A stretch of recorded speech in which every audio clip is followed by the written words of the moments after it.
کا اسلام کی حدیث ارشاد فرمایا مخلوق میں بدترین وہ لوگ ہیں جن کے برے اخلاق کی وجہ سے لوگ ان سے ملنا چھوڑ. اور حضور کی بارگاہ میں یہ حدیث سنیے، بڑی مشہور حدیث. ذکر ہوا، صحابہ نے ذکر کیا، فرمایا حضور ایک عورت کا جنازہ پڑھ کے آئے ہیں. فرمایا کیسی تھی؟ اب دیکھو حضور کو کتنا فکر تھا لوگوں کے اخلاق کا، کہ سوال کیا. بولو کیا سوال کیا؟ کیسی تھی؟ بھائی ایک عورت کے بارے میں پوچھنے کی ضرورت کیا ہے؟ اور تھی بھی ظاہر ہے غیر عورت، لیکن آقا کو اپنی امت کے اخلاق کا کتنا فکر تھا کہ آپ نے پوچھا. فرمایا کیسی تھی، اخلاق کیسے تھے؟ فرمایا حضور علم نہیں ہو سکا اخلاق کے بارے میں، اتنا نہیں پتا چلا. ہاں یہ پتا چلا ہے کہ یہ علم ہوا ہے کہ لوگوں کے ساتھ اس کا رویہ ٹھیک نہیں تھا.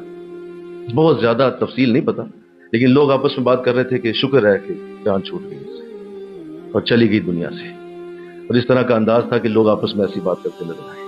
ایسا ہاں عبادات کی ہم نے تعریف سنی، لوگ کہہ رہے تھے نماز روزے میں اچھی تھی، اور ہم نے دیکھا ہے کہ نماز میں بڑی پابند تھی اور اس کی پابندی کرتی تھی. اب دونوں چیزیں حضور کے سامنے آ گئی، بول دو. ایک طرف عبادات آ گئی، بول دیجیے، اور دوسری طرف اخلاق آ گئے. اب یہ دیکھیے رزلٹ آنے لگا ہے. فرمایا الی النار، دوزخ میں گئی. یہ رزلٹ آ گیا. اور عجیب بات یہ ہے کہ میرے نبی کی بارگاہ ایسی اعلیٰ ہے کہ اللہ بھی کمال لطف و کرم سے، کیونکہ حضور کی بارگاہ مکمل بارگاہ ہے، فوراً اسی وقت ایک اور صحابی آتے ہیں، وہ ذکر کرتے ہیں حضور میں بھی جنازہ پڑھ کے آ رہا ہوں. میں کس کا؟ فرمایا ایک عورت کا ہی جنازہ پڑھ. پھر حضور نے پوچھ لیا کیسی تھی؟ اب ادھر بھی بات ہوئی ہے، دوبارہ ایک اور بات ہوئی ہے، اسی جگہ ہوئی ہے اور اسی وقت ہوئی ہے.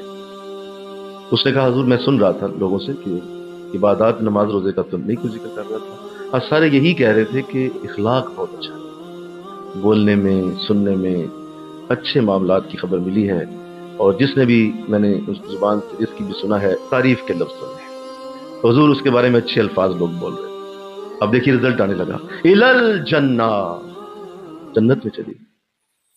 میرا خیال ہے کافی ہے، بول دو نا بھائی، کافی ہے میرا خیال. اسی بات کو آج اگر یاد کر کے اٹھ جائیں ہم تو میرا خیال ہے ختم ہے بات. کیا میں باتیں کرتے جاؤ بھائی، اصل چیز ہے سیکھنا. انشاءاللہ بولیے نا بس، سیکھ لو، اسی سے سیکھ لو کہ سارا کچھ تو اسی کے اندر آ گیا.